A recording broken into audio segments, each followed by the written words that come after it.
Nous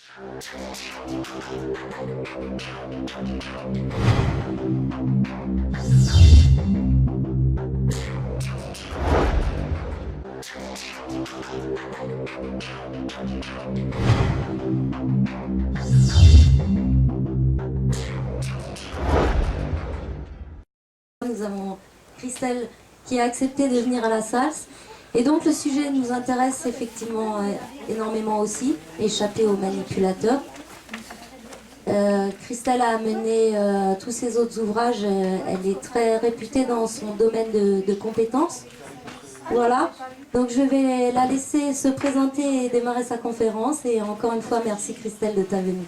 Merci, merci. Merci beaucoup, merci de m'avoir invité. C'est vrai que ça s'est fait d'une manière assez informelle, puisque quand Jean-Christophe m'a parlé de faire une conférence ici, ma première réaction c'est « Oh super, ça me donnera l'occasion de faire la bise aux cousins ». Donc c'est comme ça que ça a commencé. Et puis j'ai découvert ensuite que finalement Sougraine, c'était à égale distance du lieu de naissance de ma mère et du lieu de naissance de ma grand-mère. Et puis il y a ma fille qui est là et ma cousine qui est là, et j'ai l'impression de faire une conférence en famille. Il y a quelque chose de très puissant finalement dans ce lieu et dans cet événement. Alors, pour me présenter, donc je m'appelle Christelle Petit-Colin, je suis psychothérapeute, conférencière, écrivain. Je fais du conseil et de la formation en communication et en développement personnel. Mes outils de communication sont essentiellement PNL, analyse transactionnelle, hypnose ericksonienne, et puis quelques petits outils sympas comme la méthode ESPER de Jacques Salomé et la thérapie provocatrice de Franck Farelli, qui est vraiment une technique de thérapie qui est vraiment... excusez-moi, il ne faut pas qu'on parle ensemble parce que sinon je vais perdre le fil. Voilà. Voilà, j'ai perdu le fil. Donc, thérapie transactionnelle. Merci. Voilà, thérapie provocatrice de Franck Farelli, qui est un outil bien sympa en thérapie. Alors, laissez-moi vous expliquer comment j'en suis venue à découvrir l'existence des manipulateurs. Quand les gens consultent, viennent me voir en disant ça ne va pas, en général, ils ont deux grandes raisons que ça n'aille pas. Ça ne va pas dans le domaine professionnel ou ça ne va pas dans le domaine privé. C'est ce qui fait dire à notre cher Franck Farelli, amène-moi un bonhomme, dis-moi comment il baise et comment il travaille et je te dirai comment il va. Parce que c'est vraiment les deux domaines où on trouve son équilibre. Donc, soit domaine privé, soit domaine professionnel.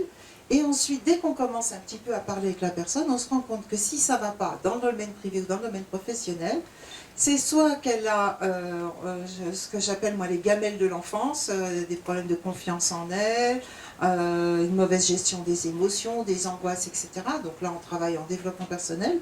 Soit on découvre assez vite que dans l'entourage de la personne, il y a une personne qu'on dit difficile qui, lui, pourrit la vie. Mais vraiment.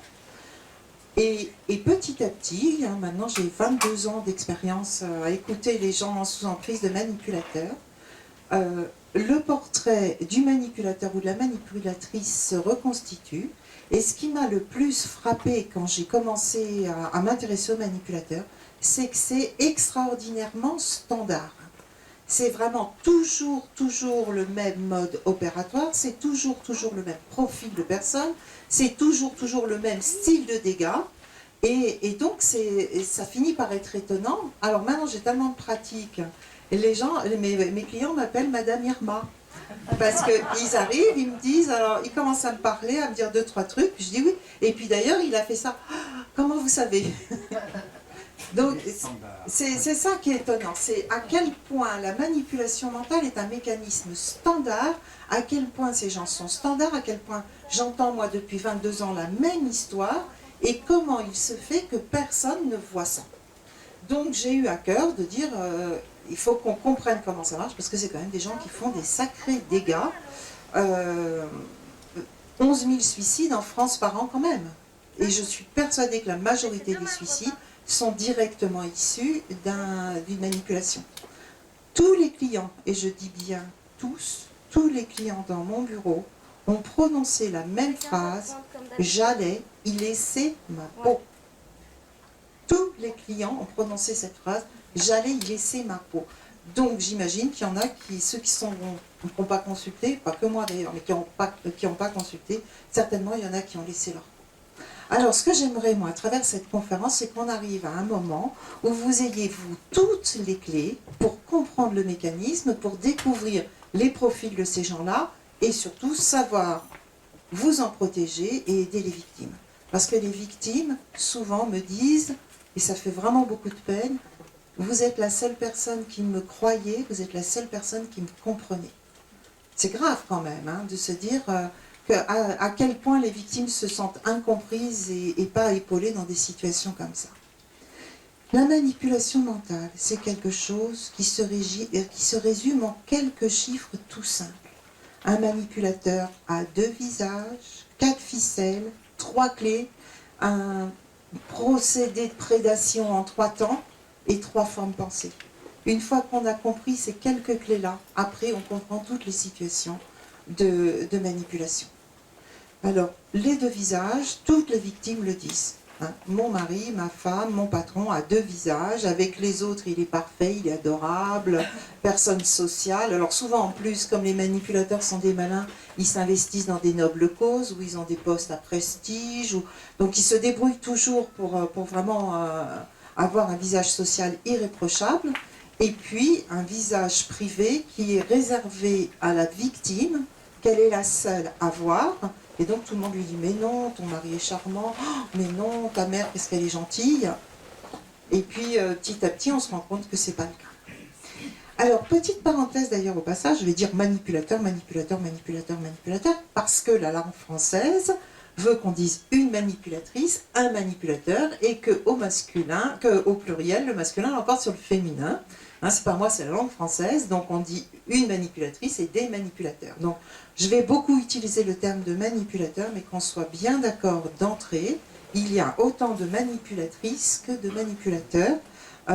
Ces gens-là représentent entre 2 et 4% de la population, ce qui est à la fois peu et énorme, parce qu'on considère que statistiquement, nous connaissons tous à peu près 300 personnes par leur prénom.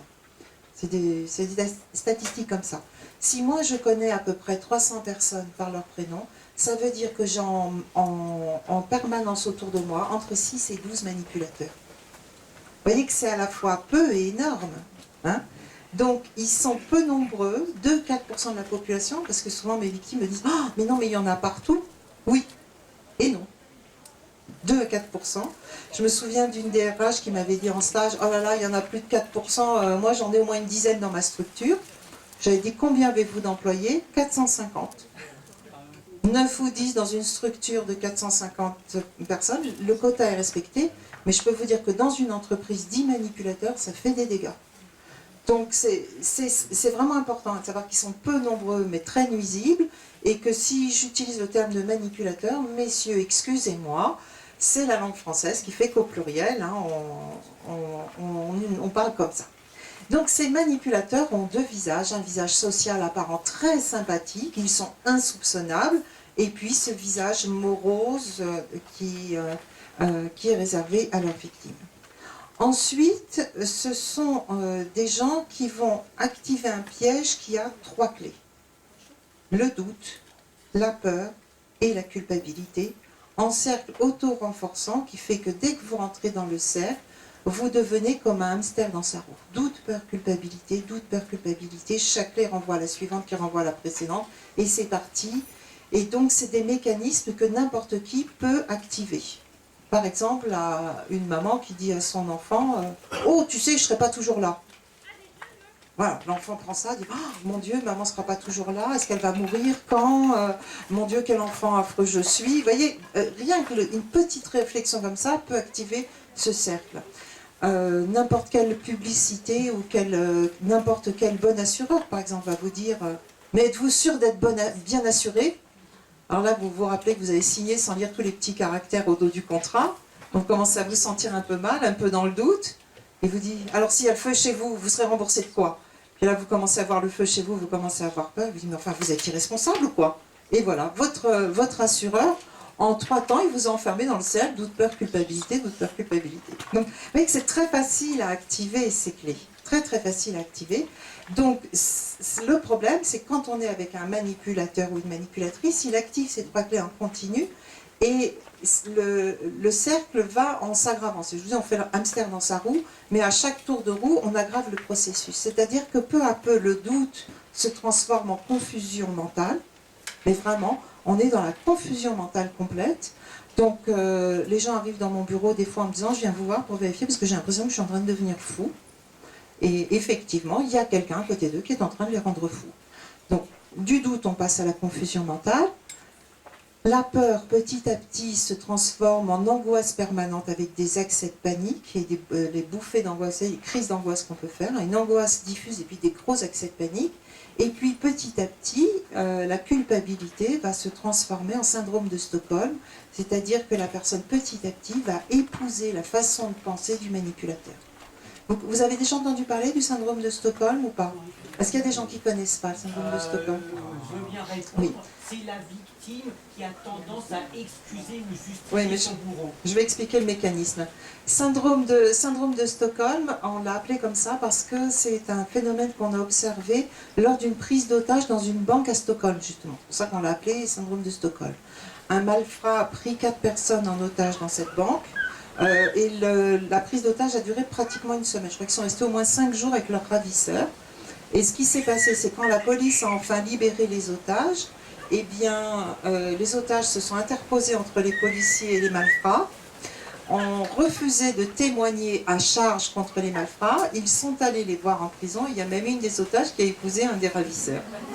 Et on s'est dit, mais qu'est-ce qui s'est passé? Il s'est passé que placé dans des conditions extrêmes de danger, on est obligé d'essayer de deviner ce que va faire le ravisseur, et donc on épouse sa façon de penser. Et souvent, les victimes arrivent dans mon bureau en me tenant le discours de leur manipulateur. J'ai un mari parfait, il fait tout ce qu'il faut pour me rendre heureuse, c'est moi qui ai un problème parce que je suis jamais contente, et puis il me dit que je suis dépressive, il a raison, je suis tout le temps triste, j'ai tout le temps envie de pleurer, et puis je suis une mauvaise mère. La personne a complètement intégré le discours dévalorisant de son manipulateur, et c'est comme un lavage de cerveau. Elle est persuadée qu'elle vaut rien et qu'elle a une chance inouïe d'avoir ce manipulateur dans sa vie. Alors, doute, peur, culpabilité, les 3 clés. Et je vous ai dit, le manipulateur a 4 ficelles. La séduction, la victimisation, l'intimidation et la culpabilisation. Comment il utilise ces ficelles? C'est très simple. La séduction, c'est de toute façon avec cette ficelle-là, en général, qui vous aura abordé. Un manipulateur est un séducteur, d'entrée. Mais il ne séduit pas comme une personne normale cherchera à nous séduire. Il séduit plutôt comme un boa qui essaye d'hypnotiser l'oisillon. Si vous voyez, c'est une forme de séduction qui est lourde, qui est envahissante, qui est paralysante. Et donc c'est quelqu'un qui petit à petit va vous mettre dans l'état de l'oisillon qui est complètement hypnotisé. Comment on séduit quelqu'un? Il y a quelques ficelles très simples pour séduire quelqu'un. Première chose, la flatterie. On commence par flatter la personne. Vous avez des manipulateurs, c'est de la flatterie lourde qui part dans tous les sens. Vous avez des manipulateurs qui sont plus subtils et qui ont repéré d'avance les points sur lesquels vous seriez éventuellement flattable ou pas. Notre cher La Fontaine dit « Tout flatteur vit aux dépens de celui qui l'écoute », n'est-ce pas? Oui, mais La Fontaine a oublié un truc, c'est que nous avons tous un petit ego affamé de reconnaissance, et que nous avons tous un ego à nourrir, et que c'est bien facile de flatter quelqu'un. Par exemple, je rencontre un manipulateur, il va essayer de me flatter sur mon physique. Je ne vais pas marcher parce que ça, pour différentes raisons. Il va essayer de me flatter sur mon bureau, sur mon boulot. Je suis assez nourrie au niveau égo pour que ça ne marche pas. Mais s'il commence à me flatter sur mes enfants, je vais fondre de tendresse parce que j'ai les enfants les plus merveilleux de la Terre. Vous comprenez, ils sont tellement adorables, tellement chouettes, mes enfants. S'il commence à me flatter sur mes enfants, c'est sûr, il aura trouvé le bon angle d'attaque. Et on est tous pareils. Il y a des sujets sur lesquels la flatterie ne marchera pas. Mais il y aura toujours un truc sur lequel on manque de reconnaissance, où la flatterie est irrésistible. Donc il flatte, il trouve l'endroit où flatter, et donc ça commence déjà à nous faire beaucoup de bien. La deuxième façon dont un manipulateur se met en mode séduction, c'est le mimétisme. Et ça, c'est dramatique parce que le mimétisme, c'est très très facile à mettre en œuvre.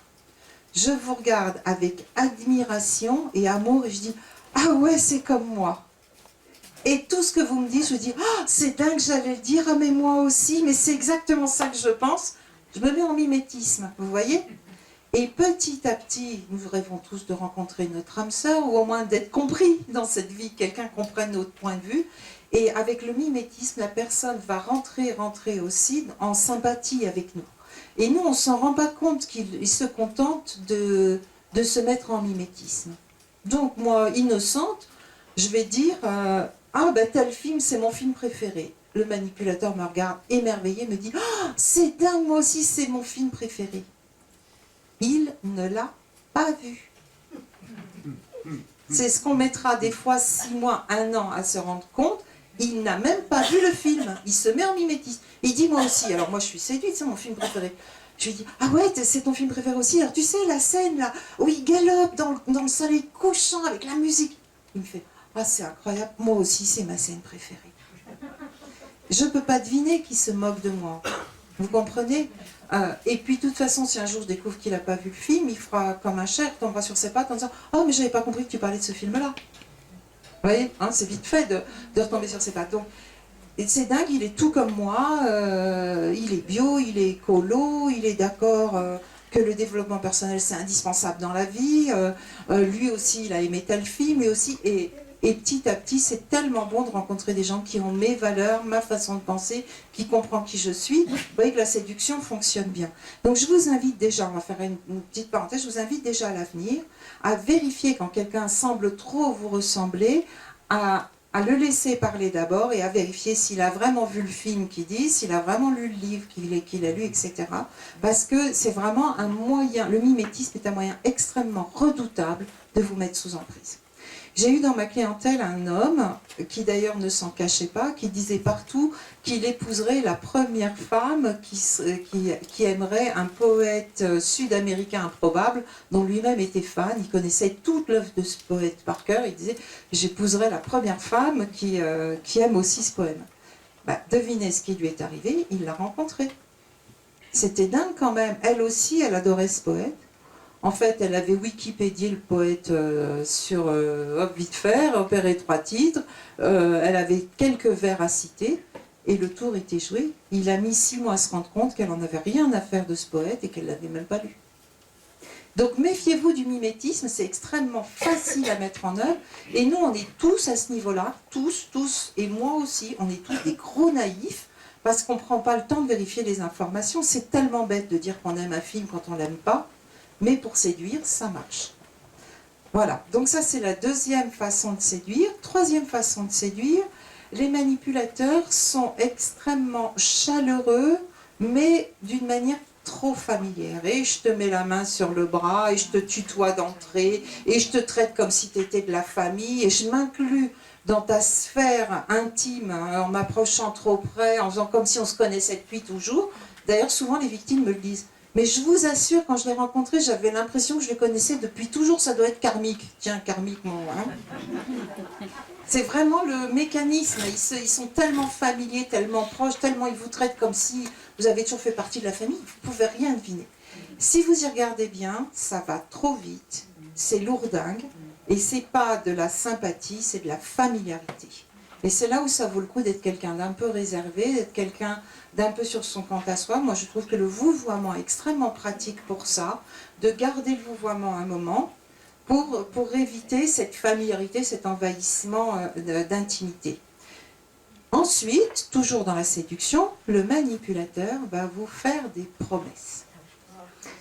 Des promesses et des promesses, hein, comme chantait Dalida, paroles et paroles et paroles, hein, que le vent emmène, je ne sais plus comment elle le disait, parole, parole, parole. Ce manipulateur ou cette manipulatrice est un véritable couteau suisse. Il ou elle a des solutions à tous vos problèmes, ça tombe bien, il connaît un plombier qui est disponible, il a des prix sur les vélos de course puisque vous voulez en acheter un, son cousin il vous réparera l'ordinateur, et son oncle il peut avoir un stage pour votre fils, le couteau suisse. Et comme il est déjà dans la familiarité, il vous dit, tu verras, l'été prochain, je t'emmènerai, et puis je peux t'avoir des places pour le concert de trucs. Ce qui fait que petit à petit, comme ça, la personne vous semble être une ressource incroyable, mais une vraie ressource. Et le dernier point de la séduction qui est vraiment important à découvrir, c'est que nous avons tous des rêves. Alors, des rêves que des fois en cage, qui sont des rêves secrets, des fois des rêves qu'on détale. Oh, moi, je rêve un jour de faire du cinéma, moi, je rêve un jour d'ouvrir une école de danse, ou des rêves plus intimes. J'ai été d'une famille de parents divorcés, je rêve d'une famille ricorée. On a tous nos rêves, et nos rêves sont nobles.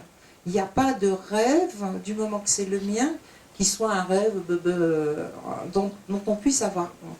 Mais tout en vous séduisant, tout en rentrant dans vos failles, etc., le manipulateur, qui est un prédateur, vous teste et à un moment donné, il découvre quel est votre rêve secret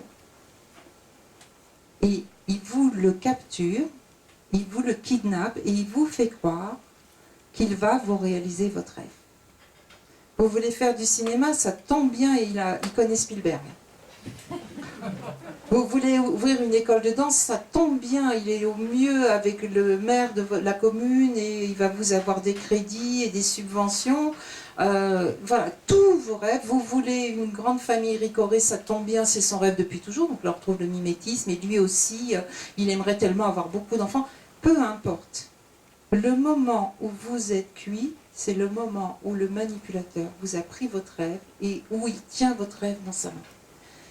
Pendant des fois des années, à chaque fois que vous êtes sur le point de vous décourager, il agite le rêve en disant « Oh, tu vas pas partir maintenant, j'allais justement téléphoner à Spielberg, qu'est-ce que tu fiches hein ?» Ou bah, « Écoute, justement, ils étaient en train de débloquer les crédits, vous voyez hein ?» Ou justement, j'étais prêt pour avoir un enfant, tu vas pas partir maintenant. Et comme ça, avec ce rêve-là qui brandit dans sa main, eh bien, il peut vous tenir longtemps, longtemps, longtemps. Donc moi, ce que je fais beaucoup dans mon travail de sortie d'emprise avec mes clients, c'est de repérer quel rêve a été capturé et de permettre à la personne de récupérer son rêve. Parce que si on ne peut pas abandonner son rêve, c'est pas possible. Si c'est mon rêve, je ne peux pas le laisser. Et souvent, c'est un peu ce que la thérapie classique propose aux gens, c'est couper avec cette personne, ne la voyez plus, etc. Oui, mais je ne peux pas couper si elle a encore mon rêve en otage. Donc, repérer quel rêve a été capturé, récupérer ce rêve, reprendre son rêve sous le bras et dire je le réaliserai ailleurs, avec quelqu'un d'autre. Parce que si toute la terre entière devait passer par cette personne et son coup de fil à Spielberg pour devenir comédien, ça se saurait. Parce que s'il n'y avait que par lui qu'on pouvait passer pour ouvrir une école de danse, ça se saurait aussi. Pour toutes ces raisons comme ça, vous voyez que... Au revoir hein. Au revoir. Donc, toutes ces raisons-là, vous voyez que la façon dont il a capturé le rêve était complètement artificielle. Il n'y a pas qu'avec lui qu'on peut faire une famille ricorée, il n'y a pas qu'avec lui qu'on peut réussir dans la vie. Donc, récupérer son rêve et aller ailleurs. Mais vous voyez que les questions, vous les notez, on les verra après la pause, hein, c'est plus pratique parce que je perds vite le fil. Je précise pour les gens qui sont partis que la dame avait dit qu'elle était venue pour ses ados et qu'elle n'était pas sûre qu'ils restent. Donc, a priori, les ados n'ont pas trouvé ce qu'elle espérait qu'ils y trouvent. Oui, on est au courant, oui. Voilà. Donc voilà, la façon de séduire, hein, mimétisme, flatterie, on arrive comme ça, petit à petit, on vous chope le rêve et là vous êtes plus. Et toutes les victimes se rappellent du moment où ça fait tilt dans leur tête, bon sang, mais c'est bien sûr, cette personne doit faire partie de ma vie. Non. Et ça, c'est vraiment le moment où le rêve a été capturé. Deuxième ficelle, la victimisation. Quand vous rencontrez un manipulateur ou une manipulatrice, vous rencontrez Cosette ou Calimero. Ce sont des gens qui ont un art consommé pour se faire passer pour des victimes. Ils ont toujours eu une enfance pire que les autres, ils ont plein d'ennuis, ils ont un patron horrible, ils ont des voisins harceleurs, ils ont une ex-femme qui est complètement folle et qui veut les détruire. À les entendre, c'est eux les victimes et ils ont un art consommé pour ça, pour se faire passer pour des victimes. Alors pour que vous compreniez bien qui sont les manipulateurs et jusqu'où ils sont capables d'aller, je vais vous raconter l'histoire d'une de mes clientes. Cette femme a rencontré un homme charmant, charismatique, un bel homme, etc. Ils sont entrés dans un jeu de séduction Ils ont couché ensemble.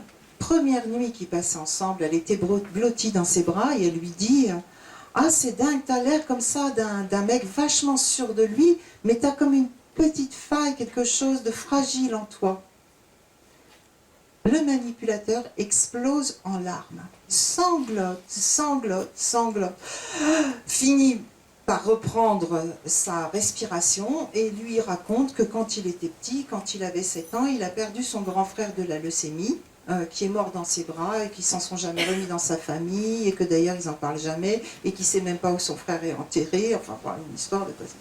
Pendant 14 ans quand même, le frère leucémique a été la carte joker. C'est-à-dire que dès qu'elle elle essaie de prendre un petit peu ses aises, elle dit « Arrête, tu me fais du mal, tu me fais penser à mon frère leucémique ». Et puis elle, petit à petit, elle avait intégré le truc, elle disait « Oups, je vais lui faire penser à son frère leucémique ». Frère leucémique ou pas, au bout de 14 ans quand même, ça commençait à bien faire. Elle entame un divorce qui se passe effroyablement mal, comme à chaque fois qu'on essaye de divorcer d'un manipulateur. Et donc à un moment dans la tempête, elle dit à sa belle-sœur « Écoute, je sais bien que vous avez perdu un frère de la leucémie, hein ? Mais si, vous avez bien perdu un grand frère, quoi ? Il n'y avait jamais eu de grand frère leucémique. » Furieuse, elle rentre à la maison, elle dit à son mari « Qu'est-ce que tu m'as raconté avec ton grand frère leucémique ?» Il hausse les épaules, il fait « Fallait pas le dire à ma sœur. » Ah, ils sont sans complexe. Cette anecdote-là permet de réaliser que dès la première nuit, il se fichait d'elle. Et ça, c'est ce qui est le plus douloureux pour les victimes quand la manipulation est dans le cadre amoureux, c'est que dès le départ, tout est calculé, dès le départ, ils se moquent. Et moi, j'ai des gens qui pleurent dans mon bureau, et là, surtout les hommes, mais ne me dites pas qu'elle ne m'a pas aimé. Ben si, tout était calculé. À aucun moment. Je me souviens d'un homme qui... Elle lui faisait Pretty Woman, elle lui coupait les ongles de pied dans la baignoire et tout. Mais ça, c'est bien de l'amour. Bah, ça dépend, il faut voir. En tout cas, ça en a bien l'emballage, quoi. Mais... Donc c'est vraiment ce mécanisme de victimisation. Vous voyez jusqu'où ils sont capables d'aller pour s'inventer une enfance malheureuse. Alors des fois c'est vrai qu'ils ont eu une enfance malheureuse, des fois c'est pas vrai. En tout cas, ils ont une coquille de Calinero en acier trempé que vous leur ferez pas enlever parce que c'est toujours les victimes et jamais les autres. Dans les cas extrêmes, vous voyez, dans les cas de pédophilie par exemple, la première carte que brandit le pédophile, c'est « Ah mais moi aussi j'ai été abusé ». Comme ça, il est victime à la place de la victime, c'est lui d'abord. Ils ont vraiment ce mécanisme-là. Alors, l'antidote, moi je l'ai trouvé par hasard dans un livre d'Amélie Nothomb. Amélie Nothomb qui dit « Je suis comme tout le monde, donc j'ai beaucoup souffert ». Et ça fait tilt dans ma tête. Moi, je connais personne d'épargné sur cette planète. On a tous notre paquet. On l'a tôt, on l'a tard, on l'a sous une forme, on l'a sous une autre, mais moi, des gens épargnés, j'en connais pas sur cette planète. Et donc, à partir de là, il y a des gens qui savent très bien mettre en scène leur souffrance atroce, etc. Puis vous en avez d'autres qui ont quelquefois des destins beaucoup plus douloureux et qui se la bouclent. Donc, ne soyez plus naïfs à ce niveau-là. C'est pas parce qu'une personne braille haut et fort qu'elle est très malheureuse et qu'elle a eu beaucoup d'ennuis qu'elle est plus malheureuse que les autres. Elle est comme vous, elle a beaucoup souffert, peut-être. Voilà. Hein, j'espère que là, la coquille de Calinero, vous l'avez rangée dans la poubelle, déchetterie. Fini. Parce que c'est vraiment une de leurs armes à la pitié. C'est vraiment une de leurs armes. Donc, séduction, première ficelle. Victimisation, deuxième ficelle. Troisième ficelle, l'intimidation. Vous avez rencontré une personne adorable quand vous rencontrez un manipulateur. Et puis, brusquement, un jour, il fait la tête, il est nerveux, il est contrarié, ça se voit. Et vous vous dites, oups, qu'est-ce que j'ai pu faire ou pas faire, etc. En général, il vous laisse deviner que c'est à cause de ça qu'il est contrarié, etc. Et petit à petit, je ne sais pas si vous connaissez l'histoire du renforcement positif, il va vous dresser avec la carotte et le bâton. Quand vous allez dans le sens qui lui plaît, vous avez la carotte. Quand vous allez dans le sens qui ne lui plaît pas, il va se montrer irritable, il va faire la tête, Et puis petit à petit aussi, il va commencer à tester vos limites. Il dit qu'il vient, il ne vient pas, il voit comment vous réagissez. Il dit qu'il vous vous appelle pas. Finalement, la dernière minute, il change d'avis, il ne vient pas. Et puis, c'est tout des choses qui commencent à tester pour voir votre endurance. Et ça, c'est vraiment important parce qu'il va aussi commencer à vous dénigrer. Hein, l'intimidation, ça passe pour là aussi. Alors, quand il m'a rencontrée, j'étais la femme la plus belle, la plus élégante, la plus sexy de la Terre. Puis maintenant, il faudrait que tu fasses attention parce que ça te boudine, ça te va pas, ça te grossit. Puis là, tu as l'air d'une pute, tu devrais pas t'habiller comme ça. Hein, je suis plus la femme la plus merveilleuse, la plus belle de la Terre. Maintenant, je commence... Oh, mais t'es susceptible. Moi, je dis ça, c'est pour toi. Si tu veux continuer à ressembler à une pute boudinée, c'est ton problème, c'est pas le mien. Hein. Et comme on croit que ça vient de quelqu'un qui prétend nous aimer, on est sensible aux critiques des autres. Donc petit à petit, il adorait mon rire cristallin. Maintenant, on dirait un âne qui braie. Mon rire, il est trop bête. Et voyez, et petit à petit, comme ça, il teste jusqu'où il peut aller trop loin. Donc je me souviens d'une fois, une femme avait rencontré un manipulateur. Moi, je le savais, mais elle ne voulait pas l'entendre. J'ai dit, bon, au moins, vous allez essayer d'obtenir de lui qu'il arrête de vous donner des surnoms débiles. Parce que sous prétexte qu'elle avait 3 ans de plus que lui, il l'appelait mémère. Donc j'ai amené cette femme à se positionner en disant je veux pas que tu m'appelles mémère, c'est vexant, oh, t'as pas le sens de l'humour. Ben non, là-dessus j'ai pas le sens de l'humour. J'avais appris à la dame à vraiment s'affirmer. Non, maintenant tu le sauras que j'ai pas le sens de l'humour. Si tu me rappelles mémère, c'est que tu as envie de me blesser parce que maintenant tu peux pas dire que tu sais pas que ça me blesse. Hein, enfin on s'est positionné. Bon. 3 jours après, il l'appelait Bouboule. Ça n'a pas de fin avec les manipulateurs. Vous fermez la porte, ils rentrent par la fenêtre. De toute façon, et au bout d'un moment, elle a cédé. Et Bouboule est devenu son nom. Ça, c'est quelque chose que j'ai appris depuis, qui n'est pas dans mon livre. Donc notez-le bien parce que c'est un scoop.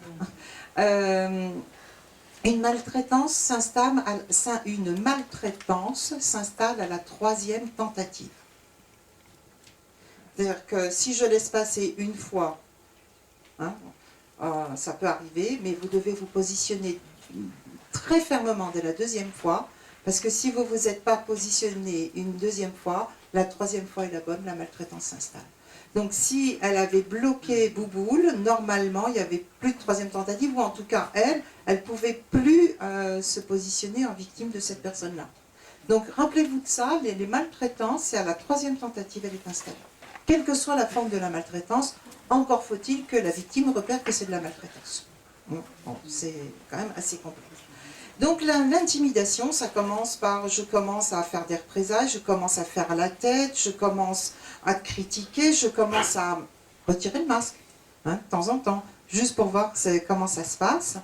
Et ça commence aussi par des discours venimeux, je vais dire subliminalement. Tu sais, ma précédente compagne, je l'ai un peu tapé. Hein, puis il prend un air tellement contrit qu'il dit, s'il me le dit, il regrette. Non, il ne regrette pas, il vous donne le programme. Mais c'est ça qui est monstrueux. Vous avez un homme qui vous dit, tu sais, je suis embêté, ma précédente compagne, j'étais violent avec elle, hein, mais tu sais, elle était tellement pénible, j'étais à bout, enfin, tu comprends? Bah oui, je comprends. Bien sûr que je comprends. Si elle t'a poussé à bout, c'est bien normal, hein. Et hop, et ça c'est acquis. Et voyez, petit à petit, comme ça, il vous présente le programme, et puis il fait la tête, il est irritable, il commence à faire des crises de rage, etc. Il y a des représailles. Un autre exemple, moi jaloux, mais pas du tout, ma chérie, pas du tout. Tu as bien le droit d'avoir du temps pour toi, mais va dîner avec tes copines, il n'y a pas de problème. Et puis quand vous rentrez chez la soirée chez les copines, pendant 2 jours, il fait la tête, il est odieux, mais ça n'a aucun rapport, bien sûr. Mais petit à petit, vous faites le rapprochement. Vous savez que si vous sortez avec vos copines, vous aurez 2 jours de tête derrière et que vous aurez des représailles. Donc petit à petit, hein, toujours cette dynamique carotte-bâton, eh ben, on renonce à voir ses copines parce que c'est trop cher payé d'avoir une personne qui est odieuse pendant 2 jours, etc., etc. Donc toute cette intimidation se met en place de manière subliminale à force de vous indiquer, et puis petit à petit comme ça, le manipulateur tombe son masque de plus en plus souvent. Toutes les victimes que j'ai eues dans mon bureau, hommes et femmes, se souviennent aussi du jour où le manipulateur a complètement tombé le masque. Il y a un jour, il faut quand même que je vous prévienne que pour les manipulateurs, c'est fatigant d'être gentil. Donc ils sont dans la séduction et gentils qu'à minima et par calcul, et dès qu'ils peuvent, ils posent le masque et ils montrent le vrai visage. Donc toutes les victimes dans mon bureau se souviennent du jour où le manipulateur ou la manipulatrice a tombé le masque, et il a tombé le masque et ben, au moment où il a estimé qu'il n'avait plus besoin de se forcer parce que la personne était piégée. Donc c'est par exemple au moment où vous rendez les clés de votre appartement pour vous installer chez lui. C'est par exemple le moment, parce que je m'occupe aussi de ces pauvres patrons harcelés par leurs employés, c'est le moment où l'employé est en CDI, il n'a plus rien à craindre, maintenant il peut se lâcher. C'est le jour du mariage. Si vous saviez en 22 ans le nombre de mariages qui m'ont été racontés comme étant un mariage raté, parce que le jour même du mariage, le manipulateur ou la manipulatrice a dit « plus besoin de me forcer maintenant ». Donc soit c'était une manipulatrice qui a été odieuse avec son mari qui est allé jouer avec ses copines, soit c'est un marié qui s'est aviné, qui a cassé la gueule à tout le monde à la fin de la journée, chouette mal, enfin des mariages ratés, voilà. Et le plus dramatique, c'est quand il tombe le masque le jour du test grossesse. Là, ils vous savent piéger pour au moins les 20 ans qui viennent.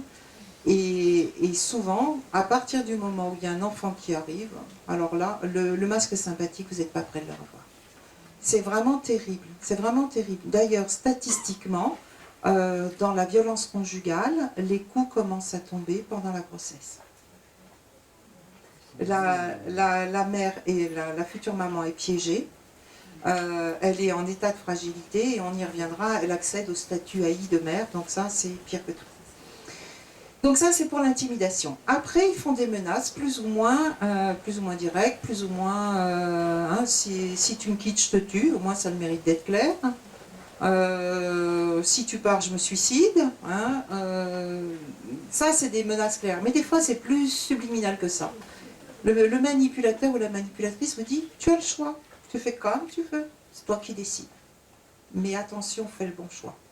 Parce que si tu fais le mauvais choix, il va se passer des choses tellement terribles que tu ne peux même pas imaginer lesquelles ce sera. Vous voyez, là, vous commencez vraiment à psychoter. Et puis, ils ont un côté venimeux que vous allez découvrir aussi. Ils sont racistes, ils sont primaires, ils adorent les faits divers. Par exemple, je me souviens d'une dame, son mari s'est tout fait de rire devant la télé parce qu'il y avait 2 aides-soignantes qui avaient mis un somnifère dans le café de leur chef parce qu'elles n'avaient pas aimé les plannings. Et lui s'est tout fait de rire devant la télé. Vous voyez, ils ont des côtés comme ça. Là, j'ai une de mes clientes à Montpellier, donc il faudra qu'on prévienne tous les Noirs et les Arabes de Montpellier de faire attention. Son mari dit, ouais, de toute façon, si un jour il y en a un qui traverse un moment où il n'a pas le droit, ben, je ne le louperai pas.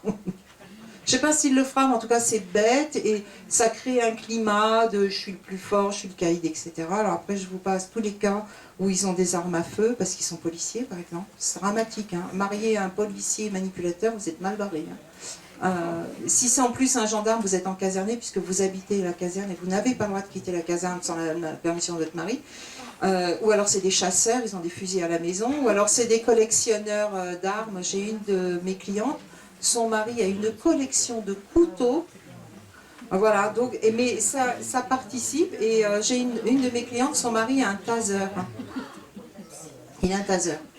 Ouais, illégal, bien sûr, amené d'Espagne, gna gna gna. Donc, vous voyez, dans le climat intimidation, ça peut être juste un mari ou quelqu'un qui fait la tête, comme ça peut être quelqu'un qui va très très loin dans les représailles et dans l'intimidation. Vous avez toute la palette. Et puis, la dernière clé, donc je vous ai dit, séduction, victimisation, intimidation. La dernière clé, c'est la culpabilisation. Les manipulateurs sont des gens qui ne sont responsables de rien. Ça n'est jamais de leur faute. Ils ont un système de pensée qui est complètement verrouillé face à l'autocritique. C'est toujours la faute des autres, c'est jamais leur faute à eux. Et dans le pire des cas, oui, mais c'est parce que tu m'as pas dit, oui, mais c'est à cause de toi j'y ai pu penser, oui. Voilà, c'est jamais, jamais, jamais de leur faute. Par contre, c'est toujours de la vôtre. C'est ça qui est étonnant, c'est toujours de votre faute à vous. Et ils arrivent à vous mettre dans un piège qu'on appelle une double contrainte. Je ne sais pas si vous connaissez la notion de double contrainte. Elle est symbolisée sous la petite histoire suivante.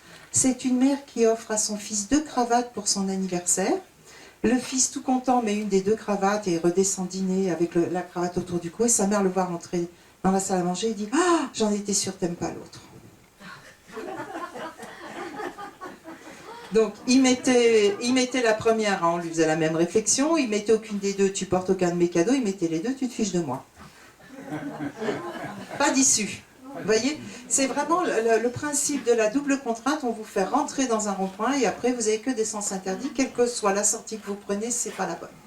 Hein, de toute façon, tu fais pas assez attention à moi. Ok, bah dis-moi comment je peux faire attention à toi. Tu devrais le savoir. Jamais ils vous diront, hein. Tu devrais le savoir. Ben non, je sais pas. Alors c'est encore plus grave si tu le sais pas. Hein, d'accord. Bon, finalement, tu fais pas le gâteau au chocolat que me faisait ma mère. Hein, ok, enfin gâteau au chocolat, mais manque de bol, c'est pas celui. Ça n'a pas de fin, ça n'a pas de fin. C'était bien ça qu'il voulait, mais pas comme ça. Enfin, de toute façon, ça vient trop tard. Hein, la manipulatrice, tu m'offres jamais des fleurs, tu m'offres jamais des fleurs. Vous offrez des fleurs, évidemment, le bouquet est fané, c'était pas le bon, c'est pas les fleurs qu'elle aime, etc. Et puis, de toute façon, comme elle a dû vous le dire, ça sert à rien, ça pue le goût. Bon, la double contrainte rend fou. La double contrainte rend fou parce qu'il n'y a pas d'issue. Alors, il n'y a pas d'issue, disent tous les psys, et y compris les psys qui sont issus de l'école de Palo Alto qui a découvert cette double contrainte, tous les psys, sauf Franck Farelli, qui fait de la thérapie provocatrice. Franck Farelli dit « c'est très facile de sortir d'une double contrainte, il suffit de dire à la mère « mais maman, tes deux cravates sont affreuses ».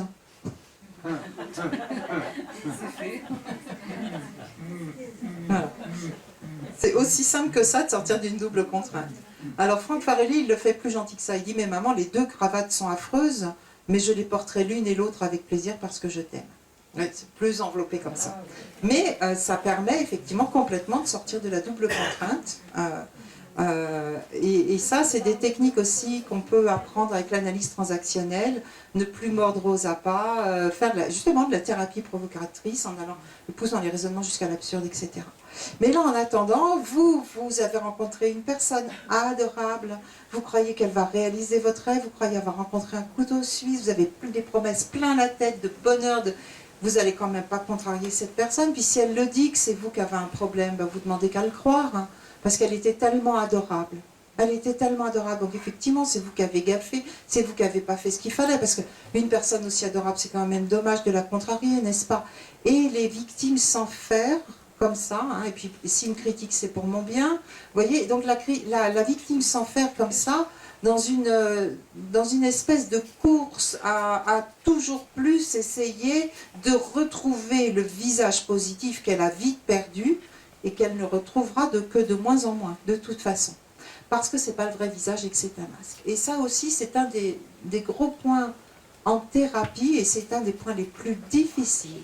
C'est de faire comprendre à la victime que le visage sympathique est un masque, et que le visage négatif est le vrai visage, et non pas les restes d'une enfance difficile qui lui resterait quelques traumatismes. Et vraiment d'arriver à inverser les deux, le visage sympathique et le faux visage, le visage négatif et le vrai visage, ce n'est pas le visage de quelqu'un en souffrance, c'est le visage de quelqu'un de méchant. Et souvent, je passe pour la méchante quand je dis que les manipulateurs sont méchants, puisque les pauvres souffrent tellement, n'est-ce pas? Voilà ces 4 ficelles. Hein. Là, la culpabilisation marche en plein, et donc vous arrivez dans mon bureau en disant « je crois que j'ai un problème, j'ai un mari formidable, je ne comprends pas ce qui m'arrive, j'ai des bouffées d'angoisse, je crois que je deviens folle, et puis je ne fais jamais ce qu'il faut, je ne sais pas m'y prendre avec les enfants, je crie tout le temps, le problème c'est moi. » Voilà. Et doute, peur, culpabilité, doute, peur, culpabilité, doute, peur, culpabilité, dans le cercle renforçant. Alors, ça c'était les premiers chiffres. 2 visages, hein, 4 ficelles, 3 clés, doute, peur, culpabilité, et c'est une prédation, parce que les manipulateurs sont des prédateurs, c'est une prédation qui fonctionne en 3 temps. Le premier temps, nous l'avons largement exploré, c'est le temps séduction. Vous avez l'impression d'avoir rencontré une âme sœur, l'homme de votre vie, la femme de votre vie, une princesse, quelqu'un d'extraordinaire, etc., que vos rêves vont se réaliser, que l'avenir est rose, ça c'est la phase séduction. Et puis ensuite s'enclenche une deuxième phase, celle où il commence à retirer le masque et à installer le harcèlement, qui va être déjà beaucoup moins rose, et qui va être faite de déni. Tu n'as pas de raison de penser ce que tu penses, tu n'as pas de raison de dire ce que tu dis. les manipulateurs sont dans le déni de votre droit à exister, de toute façon. Donc, dès que vous dites un truc, mais pas du tout, mais tu te trompes, t'exagères, vous vous heurtez à un déni complet. Mais vous savez que le déni aussi, ça rend fou. Imaginez, là, on est en train de discuter, et puis brusquement, il y a une odeur de brûlé qui se dégage. Et vous me dites, dis-donc, Christelle, excusez-moi, ça sentirait pas le brûlé? Moi, je prends mon air bien sûr de moi, bien psy, je vous fais, mais pas du tout. Là, vous allez douter de votre perception, puis après, vous allez entendre crépiter les flammes et tout. Mais Christelle, il y a le feu, là. Et je vous dis, mais pas du tout. Je vais arriver à vous faire douter de ce que vos 5 sens vous font percevoir. Eh bien, les manipulateurs, c'est ça tout le temps. Ils vous font douter de tout ce que vous percevez. Je vous donne un exemple bateau avec les manipulateurs, puisqu'ils sont d'une mauvaise foi hallucinante et qui sont des menteurs. Ils vous regardent droit dans les yeux et ils vous disent « j'ai jamais dit ça ». Et du coup, ils ont un tel aplomb, vous dites « est-ce qu'il l'a dit, est-ce qu'il ne l'a pas dit, est-ce que c'est moi qui n'ai pas compris ?» Alors, en fait, ils l'ont dit, mais ils ne l'assument pas. Mais ça, le temps qu'on comprenne que non, non, non, c'est que de la mauvaise foi, on se fait avoir comme ça. Donc dans cette deuxième phase, le harcèlement se met en place petit à petit. Vous découvrirez plus tard que ce sont des gens méchants. Je ne sais pas si vous avez vu le film Tati Daniel. Qui n'a pas vu le film Tati Daniel? Moi, je ne l'ai pas vu, donc je ne peux pas en parler. Donc, le film Tati Daniel, c'est l'histoire d'une petite vieille méchante qui atterrit chez une famille de cousins gentils. Et elle les fait tourner, tourner, tourner en bourrique parce qu'ils ne comprennent pas que c'est de la méchanceté pure. Et ils lui trouvent toujours des excuses, ils la plaignent. Et plus elle est méchante, plus ils sont gentils. Donc déjà, rien que ça, en tant que spectateur, c'est méchant, mais on trouve ça vachement drôle, alors qu'on est bien pareil. Hein. Et puis, dans l'histoire, à un moment donné, ils doivent partir et la laisser. Ils la laissent avec une babysitter aussi méchante qu'elle, donc ça devient encore plus drôle. Si vous avez l'occasion de voir le film Tati Daniel, je vous le recommande, parce que là, c'est vraiment la manipulatrice dans toute sa splendeur, qui utilise son âge, qui utilise la pitié qu'elle peut inspirer pour vraiment harceler les autres. Et donc, les manipulateurs sont ce qu'on appelle des passifs agressifs. C'est-à-dire qu'ils sont pleins de rage, de haine, de frustration, mais ça ne se voit pas. Et tous leurs coups sont en douce, sont en douce, sont en douce. Ils passent leur temps à vous organiser des représailles et mes victimes mettent un temps fou à s'en rendre compte. Une de mes clientes arrive et dit « Oh là là, mon mari, qu'est-ce qu'il est étourdi ?» Je lui dis « Je sors le chien, je ne prends pas les clés. Laissez-moi deviner, il est parti, il n'avait pas pris son portable, la maison était fermée à clé. » Comment vous le savez? Quand je vous dis qu'on m'appelle Madame Irma dans mon cabinet, je dis, ben, je sais pas, il m'a téléphoné. Alors, mais non, il ne m'a pas téléphoné, mais c'est évident. De l'extérieur, la malveillance, elle est évidente. Il n'y a que la victime qui ne le voit pas parce qu'elle est dans le piège et parce qu'elle est persuadée que cette personne est de bonne volonté comme elle et qu'elle l'aime. Et donc, les représailles sont de plus en plus fréquentes. Alors, je vous donne un exemple concret. Je rentre du boulot, je suis fatiguée, je dis salut tout le monde, je pose les clés sur la commode de l'entrée, je vais me laver les mains. Il passe par derrière, il attrape les clés, hop, hop, hop, hop, hop, hop, il met là. T'as passé une bonne journée, ma chérie, etc. Bon, on passe la soirée tranquille, normal. Il a bien un air un peu bizarre, mais normal. Et le lendemain matin, je pars au boulot, je suis à la bourre. Oh, vite, vite, vite, mes clés, elles sont où mes clés? Je les avais posées là. Et lui, il est derrière moi, il jouit. Ah, mais si tu les avais posées là, elles y seraient encore tes clés. Ben non, ma pauvre fille perd la tête, hein. Et donc il me laisse chercher mes clés, m'affoler, tourner en rond, etc. Alors en fonction de son degré de sadisme, son envie de s'amuser, etc. Soit il me laisse chercher, j'ai pas mes clés, je suis obligée d'appeler un taxi, ou il est obligé de m'emmener, tu vois, ma pauvre fille, le temps qu'il me fait perdre, etc. Et puis après il crée des dettes en plus. Soit à un moment donné, il ressort les clés de derrière, il fait tiens, elles étaient là tes clés, madame, je les ai posées sur la commode de l'entrée. Et comme il nous rend les clés, on se dit mais je perds la tête. Et ça aussi, c'est quelque chose qu'on met beaucoup de temps à comprendre. Quel est l'intérêt de faire enrager la personne qu'on prétend aimer? Et ça n'arrête pas. C'est des petites représailles comme ça. Ils cassent, ils abîment, ils perdent, ils oublient, ils ne payent pas l'assurance, ils ne se sont pas occupés de ci, ils ne se sont pas occupés de ça. Une de mes clientes me raconte, elle en avait ras-le-bol de faire la vaisselle à la main, ils avaient 4 enfants. Elle le tanne pendant je ne sais pas combien de temps pour enfin avoir un lave-vaisselle. Le lave-vaisselle installé, 2 jours après, il est tombé sans le faire exprès sur la porte du lave-vaisselle qui était ouverte. Donc il a cassé la porte. Le lave-vaisselle tout neuf, la garantie ne pouvait pas marcher, puisque là, ce n'était pas une défaillance. Donc il y avait un lave-vaisselle qui ne marchait pas, elle a continué à faire la vaisselle à la main. Ah, mais mon mari, qu'est-ce qu'il est maladroit, hein? Vous voyez, et quand on est extérieur, alors moi ce qui est de plus en plus frustrant avec les années, c'est que j'ai plus aucun doute. Pour moi, maintenant, je l'ai tellement entendu 12 000 fois dans mon cabinet, que quand une dame me dit « Ah, il a cassé la vaisselle neuve », c'est évident que c'est de la malveillance. Une de mes clientes me raconte, ils sont en train de faire de la varap en montagne, il lui est tombé sur le casque sans faire exprès. Il a failli lui péter les cervicales. Mais c'est par maladresse. Elle a eu des maux de tête pendant je ne sais pas combien de temps. Et moi, à tout hasard, parce que vraiment, moi j'ai le mauvais esprit, hein, vous savez bien, je lui dis, laissez-moi deviner, vous étiez de super bonne humeur ce jour-là. Oui, oui, j'arrêtais pas de m'extasier, j'avais envie de chanter, c'était une belle journée, il y avait des marmottes, c'était beau. Et, bon, ben voilà, il n'a pas supporté de vous voir de bonne humeur. Les manipulateurs ne supportent pas la joie de vivre. Donc il fallait lui écraser ce sourire imbécile sur la figure et lui sauter sur le casque, était le meilleur moyen. Il a failli la tuer, mais l'essentiel c'est qu'elle ait fait la gueule tout le reste de la balade. Comme ça, elle a arrêté de chanter, elle a arrêté de regarder les oiseaux, elle avait mal au cou, elle ne comprenait pas ce qui lui était arrivé, c'est très bien comme ça. C'est terrible, hein, c'est quand même terrible. Donc ça c'est toute la phase harcèlement. Et puis petit à petit, le manipulateur que vous avez idéalisé au début se met à vous détester, ne vous supporte plus. Et ça finit par devenir de la haine et ça finit par devenir une espèce de drogue. C'est-à-dire que les manipulateurs ont besoin de vous haïr et de vous faire porter toute leur frustration. Et vous devenez, vous savez, la notion de bouc émissaire, vous devenez l'espèce de fusible sur lequel ils déversent toute leur négativité. C'est pour ça qu'ils pourraient vous pousser jusqu'au suicide, parce que la drogue est ainsi faite qu'on a toujours besoin d'une dose plus forte. Et donc ils s'enivrent de leurs propres abus et de leur toute-puissance, ils s'enivrent de leur haine. Plus vous êtes gentil alors qu'ils essayent d'être méchants, plus ils vous en veulent arriver à rester gentil, etc. C'est un truc sans fin, et donc ils vous emmènent jusqu'à un niveau de prédation où on retrouve mes clients qui disent « j'allais y laisser ma peau ». Alors là je vais reprendre un petit peu mes petites notes parce que je trouve que c'est important.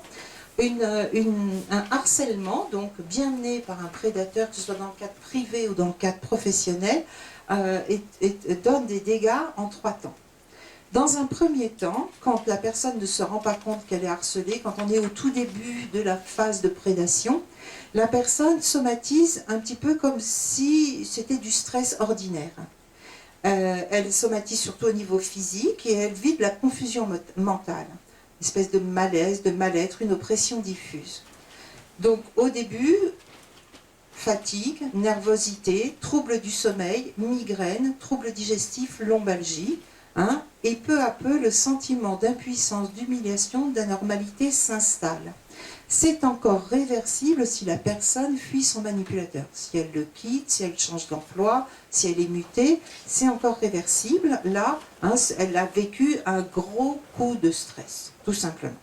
Mais il y a un seuil à partir duquel ça va vraiment s'aggraver, parce que petit à petit, si elle reste dans le piège, vont apparaître tous les symptômes de la dépression, humeur triste, dévalorisation, culpabilité excessive ou inappropriée, perte de tout désir, manque d'intérêt pour d'anciens centres d'intérêt. Ah, tu vas toujours au golf? Ah non, j'y vais plus, ça m'intéresse plus. Mais tu faisais de la natation? Non, mais là c'est pareil, j'ai arrêté. Et tu t'intéresses toujours à ta collection de timbres? Non, non, j'ai laissé tomber. Vous voyez, la personne perd tout centre d'intérêt. Et elle va avoir des troubles psychosomatiques de plus en plus graves, dont l'énumération est impressionnante. C'est pour ça que j'ai besoin de mon papier, parce que vraiment, il y en a beaucoup.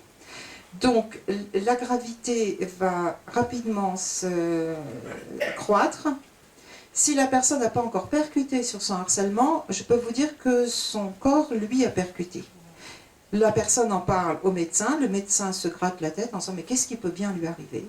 Et on s'aperçoit, par exemple, des amaigrissements ou des prises de poids spectaculaires, 5-10 kilos en quelques mois, des troubles digestifs, gastralgie, colite, ulcère de l'estomac, des troubles endocriniens, thyroïde, troubles des règles, des poussées d'hypertension incontrôlables, des malaises, des vertiges, des maladies de peau. C'est quand même pas mal.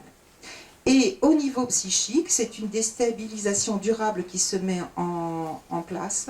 La personne a honte presque tout le temps, se dévalorise, elle craint tout, elle doute de tout le monde, et c'est là qu'elle commence à me dire je crois que je suis en train de devenir folle. Quand la personne percute, sur le fait que son harceleur est malveillant à son égard. Des fois, surtout en couple, ça met du temps, au boulot un peu moins, mais quand la personne percute sur de la malveillance. Je pense aussi aux parents ou aux frères et sœurs manipulateurs, qu'on percute que son propre père ou que sa propre mère est manipulateur, et que cette personne qui est votre parent, qui devrait vous aimer, en fait, se passe les nerfs sur vous, ça fait un choc. Hein. Donc là, on retrouve, quand la personne percute sur la malveillance de son harceleur, tous les symptômes de stress post-traumatique qu'on aurait si on avait eu un accident de voiture, si on avait sauté sur une bombe, si on était dans un pays en guerre, si on s'était fait tabasser, une agression ou autre. Elle revit les scènes de violence et d'humiliation en boucle, elle ne peut pas ne pas y penser, elle ne peut pas pas en parler. Elle ressasse, l'incompréhension la fait ruminer, elle échafaude des scénarios, et si j'avais dit, si j'avais fait, elle essaye de donner du sens à ce qu'elle vit, elle essaye de récupérer son pouvoir d'agir, mais en fait elle rumine son humiliation, et sa famille commence à en avoir un peu marre. Mais il y en a marre, tu nous parles tout le temps de ta collègue, il y en a marre, tu parles tout le temps de ta mère, il y en a marre, tu nous parles tout le temps de ça. Et puis les gens essayent de relativiser puisqu'ils ne comprennent pas, mais ça c'est rien, mais tu te montres le bourrichon pour rien. Oui, mais tu sais, il m'a fait ça, oui, mais ça c'est rien. Oui, mais aussi il m'a fait ça l'autre jour, oui, mais ça c'est rien, mais c'est parce qu'il est fatigué, c'est parce que son boulot. Et on aggrave le processus parce qu'effectivement, un harcèlement, c'est un climat de coups d'épingle. Donc, pris individuellement, chaque coup d'épingle paraît anecdotique. Et en attendant, la personne est en train de devenir cinglée. Elle a des cauchemars, elle fait des ancrages négatifs, tout lui rappelle son harceleur, même des années après, des gens qui ne peuvent plus passer à certains endroits. Là, j'ai un cas assez triste, assez récent, un homme homosexuel à Montpellier, qui a malheureusement pour lui rencontré un manipulateur. Le manipulateur, il a fait le grand jeu, il est venu l'attendre à la gare avec une bouteille de champagne et des verres. Par surprise en plus, l'effet surprise. Eh ben, il ne peut plus passer par la gare de Montpellier, c'est juste plus possible, quoi. Ça le rend dingue à chaque fois qu'il... Et pourquoi il a fait ça, et pourquoi il était si gentil, pourquoi il ne l'est plus, voilà. La personne met donc en place des comportements de peur ou d'évitement, elle a des difficultés à retourner sur les lieux, le présent lui semble irréel, elle est dans une espèce d'hypnose permanente, elle ressasse, elle rumine, elle se sent de plus en plus seule, incomprise, et si par exemple c'est dans le cadre d'un emploi, elle n'arrive plus à retrouver un emploi. Ce qui est grave, c'est que si le harcèlement va à son terme, la personne n'arrivera même pas à retrouver un emploi, parce qu'elle est tellement abîmée que c'est plus possible. Alors le problème, c'est que quand on découvre les victimes de manipulateurs, on les découvre au moment où elles sont dans cet état-là. Donc, on va vous dire, mais vous voyez bien que c'est une personne dépressive, mais vous voyez bien que c'est une personne fragile, vous voyez bien que c'est une nana qui est complètement écervelée, éparpillée, elle est borderline cette personne, vous voyez bien qu'il le cherche, vous voyez dans quel état il est, puis il reste en plus. Et on ne réalise pas que le piège a fonctionné bien en amont, et que ce qu'on voit, c'est le résultat de la prédation. Et que les personnes, au moment où elles ont rencontré le manipulateur, elles étaient ni dépressives, ni stressées, ni éparpillées, ni dans une justification permanente. C'était des personnes plutôt gaies, plutôt bien dans leur peau, etc. Mais que la prédation a fait ce mécanisme-là. Donc vous voyez à quel point c'est grave, parce que ça peut aller vraiment très loin. Et c'est aussi un processus insidieux. Si le manipulateur, il vous rencontrait en vous disant « j'ai l'intention de te prendre pour mon punching ball, d'évacuer toutes mes frustrations sur toi, je vais être odieux, je vais te dénigrer tout le temps, je vais te faire une vie impossible, est-ce que tu veux m'épouser ?» On dirait, je vais peut-être réfléchir. Mais il se présente vraiment, c'est un escroc, il se présente vraiment sous son meilleur jour, et il ne tombe le masque qu'une fois que vous êtes piégé. Beaucoup des victimes dans mon bureau ont honte d'avoir été manipulées. Et en même temps, il n'y a pas de honte à avoir. Si j'achète une voiture uniquement parce que la carrosserie brille et que le vendeur a un joli sourire, effectivement, je suis une idiote. Mais si j'ai regardé les papiers de la voiture, qu'on ne me dit pas qu'elle a eu un accident de voiture, qu'on a trafiqué le compteur, qu'on me présente un carnet d'entretien qui est complètement falsifié, je suis une victime d'escroquerie. Vous voyez la différence? Et les manipulateurs avancent masqués et sont de véritables escrocs émotionnels. Affective dans le cadre affectif, émotionnel dans d'autres cas. Donc, s'il y a parmi vous des victimes de manipulateurs qui ont encore honte de s'être fait manipuler, réalisez qu'il n'y a pas grand-chose que vous auriez pu faire, sauf peut-être ce sera la leçon pour la fois d'après, suivre votre instinct. Et c'est ce qui fait le plus de mal aux victimes, c'est quand elles ont rencontré le manipulateur ou la manipulatrice, il y avait une espèce de clignotant qui disait « n'y va pas, je ne le sens pas, c'est fake, trop beau pour être vrai, n'y va pas, etc. » Et la personne passe outre son signal d'alarme. Donc, la seule leçon qu'on peut tirer de tout ça quand on a été manipulé, c'est quand vous avez le signal d'alarme qui s'allume dans la tête, au lieu de l'éteindre en disant « mais non, il m'a rien fait, il est sympathique, etc. » de bien se rappeler que le signal d'alarme s'est allumé et a clignoté. Mais donc ça fait bien culpabiliser les victimes de se dire il y avait une petite voix qui me disait de ne pas y aller et je ne sais pas comment ça s'est fait, j'y suis allée. Voilà, donc vous voyez tout le mécanisme de l'emprise psychologique et de la manipulation mentale, c'est quand même quelque chose qui est à la fois simple et coriace. Maintenant, j'aimerais vous parler du manipulateur et de la manipulatrice. Qui c'est cette personne diabolique ? Mais qui c'est? Alors on les appelle les pervers narcissiques, les pervers destructeurs, les manipulateurs destructeurs, hein, on les appelle comme ça, ces gens-là, on les dit diaboliques, calculateurs, psychopathes, enfin, vous avez toutes les appellations de partout. Alors, qui sont-ils? Moi j'ai une théorie. Alors, je vais faire un petit quart d'heure ma petite minute d'autosatisfaction, je suis super fière de moi. Parce que je suis la seule auteure à ma connaissance à avoir trouvé ça, et puis en plus je suis sûre que j'ai raison. Je me sens comme Copernic, hein. Je vous dis que la Terre est ronde et tout le monde en a encore à croire que la Terre est plate. Alors je vous explique ma théorie que vous trouverez dans aucun autre livre que le mien, puisque à ma connaissance je suis la seule auteure à soutenir ça. Quand on parle des manipulateurs, tous les auteurs sont quand même d'accord pour dire que c'est des gens narcissiques, que c'est des gens qui sont quand même avec un fond de cruauté, qui sont dans la toute-puissance, etc. Et puis les auteurs remarquent au passage, mais comme un signe annexe, qu'ils sont immatures. Et mon idée à moi, c'est qu'il faut remettre l'immaturité au centre de leur pathologie. Parce que quand vous remettez leur immaturité au centre de leur pathologie, tous leurs comportements prennent sens et s'expliquent. Vous croyez avoir en face de vous un adulte, avec une vie d'adulte, des responsabilités d'adulte, un permis de conduire d'adulte, hein. Et en fait, vous avez en face de vous un vieil enfant, méchant, mal élevé, mal cadré, qui est resté bloqué dans la toute-puissance infantile et qui règle avec vous les problèmes qu'il n'a pas réglés avec son parent en vous croyant dans la toute-puissance parentale. C'est aussi bête que ça. C'est aussi bête que ça.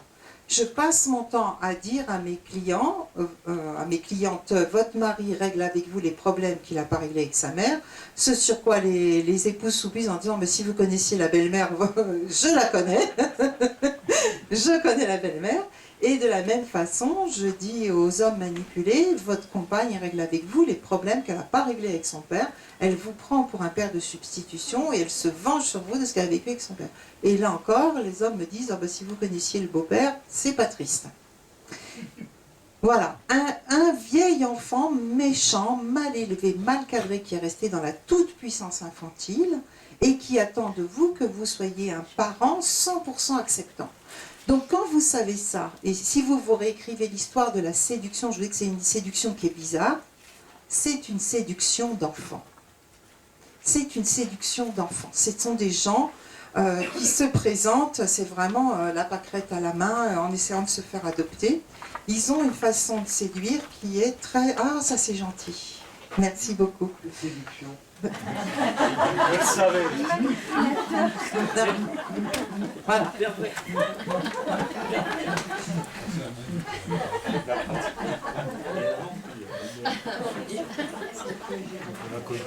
Séduction ou pas, j'apprécie. Donc devant vous, vous avez ce vieil enfant. Et donc, comme tous les enfants méchants, il n'a pas l'intention d'obéir. Donc ils disent souvent, ouais, t'arrêtes de me commander. Mais je te commande pas, je t'ai demandé si tu peux vider de la vaisselle. Ouais, t'es toujours en train de demander des trucs. Hein, et ils sont dans ce rapport parent-enfant, et c'est pareil au boulot. Ils prennent, hein, il y avait un livre qui était sorti, arrêtez de prendre votre patron pour votre mère. Ils sont dans la même mécanisme au boulot. Ce sont des gens Donc mon idée à moi, c'est qu'ils ont grillé leur fusible d'humanité, je vais jusque là, c'est vraiment des psychopathes, ils ont grillé leur fusible d'humanité à un âge donné. 2-3 ans pour les plus graves, les plus dangereux, les pédophiles, 11-12 ans pour les hommes politiques. Ah ben, il y en a un paquet, hein. Je vais vous parler de mon copain Sarkozy, Nicolas Sarkozy, à 12 ans d'âge mental. 12 ans d'âge mental. Et quand on le sait, mais c'est juste flagrant. Comment ? On voit sa taille. On voit sa taille. Alors, on ne le voit pas que à sa taille. Les deux tout petits, hein. Voilà. Alors, vous prenez Nicolas Sarkozy, vous observez un peu sa vie. Hein, maintenant que je vous dis, il a 12 ans ce gars-là. Vous regardez, il est fan de lait et de Coca-Cola, il ne boit pas d'alcool, sauf quand il s'est fait torcher par le président polonais, là qu'on l'a vu une fois complètement bourré. Il n'avait pas géré son alcoolisation. Il n'a pas bu comme les Polonais. Mais en tout cas, il n'était pas beau à voir au micro. Mais Nicolas Sarkozy est quelqu'un qui aime les hamburgers, qui boit du coca et du lait. Première chose. Deuxième chose, où est-ce que Nicolas nous a présenté sa Carla Bruni ? À Disneyland. Oui, c'est ça. Mais oui, il ne nous l'a pas présenté d'une manière romantique, il nous l'a présenté à Disneyland. Et oui, mais oui, quand on le sait, après, ça se voit, mais quand on ne le sait pas, on ne le devine pas. Autre chose, on a souvent vu Nicolas Sarkozy dans les conseils des ministres, il textote comme un collégien sous la table. Dans les réunions internationales, et c'est là où il est quand même couillon, c'est quand il y a des caméras partout, il choure les stylos. C'était le petit journal qui s'était amusé à le repérer en train de chourer les stylos dans les... Et puis, je regrette de ne pas avoir réussi à capturer ce moment aux informations. Nicolas Sarkozy visite une caserne de pompiers qui forme des enfants aux gestes de secours. Et donc, il y a tout un tas de petits pompiers en herbe. Et ils passent de l'un à l'autre en leur demandant t'as quel âge. Alors déjà, t'as quel âge à 50 ans pour avoir rien d'autre à demander à un gamin que t'as quel âge. T'as quel âge? Le gamin, il dit, ah, j'ai 10 ans. C'est bien, ah, c'est bien. T'as quel âge? J'ai 11 ans. Ah, c'est bien. T'as quel âge? J'ai 10 ans. Ah, c'est bien. Bon, quelle conversation. Et puis, il tombe sur une petite jeune fille. Il dit, t'as quel âge? Elle dit 14 ans. Il fait, ah, t'es vieille. Et quand on le sait, mais vous voyez, quand on le sait, mais c'est flagrant. C'est complètement flagrant. Quand on ne le sait pas, on ne peut pas le deviner. On dit la réflexion, elle est bizarre, hein, etc. Mais quand on le sait, eh ben, dans ce cas, on ne peut plus avoir de doute. On ne peut plus avoir de doute sur le fait que ce mec-là, il a 12 ans. Et c'est terrible de vous dire qu'on a laissé les clés d'un pays à quelqu'un pendant 5 ans. Et c'est pour ça aussi qu'il a fanfaronné. Ah, mais gouverner, c'est vachement facile. Hein, c'est Sarkozy qui l'a dit. C'est pour ça qu'il a dit casse-toi pauvre con, descends un peu, on va se battre. Enfin, voilà. Il a des comportements de gamin. De gamin. Et donc les gens sont choqués, ils disent mais ça manque de dignité. Bah ouais, c'est du niveau de cours de récré. Forcément. Ça, une fois qu'on a compris ça, on le retrouve. Par exemple, souvent les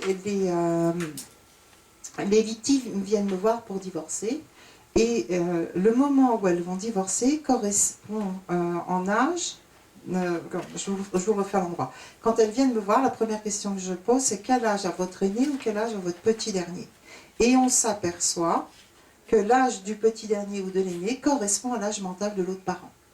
C'est-à-dire que par exemple, si le père a 7 ans d'âge mental, c'est quand le petit dernier va atteindre 7 ans d'âge mental que les choses vont être tellement terribles parce que lui, il se sent dépassé par tout le monde et qu'il est jaloux, qu'il devient infernal. Et à ce moment-là, c'est juste plus possible.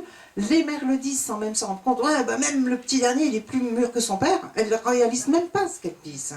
Elles ne réalisent même pas ce qu'elles disent. Alors qu'elles disent vrai, il est plus mûr que son père. Et donc, à partir de là, le manipulateur devient infernal. Et c'est pour ça qu'on a des clés pour décoder les âges mentaux.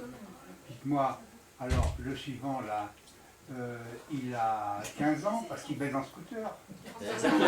Ouais, il y a quelque chose comme ça, certainement. Certainement. Vous avez entendu au fond ce qui s'est dit devant? Oui, okay.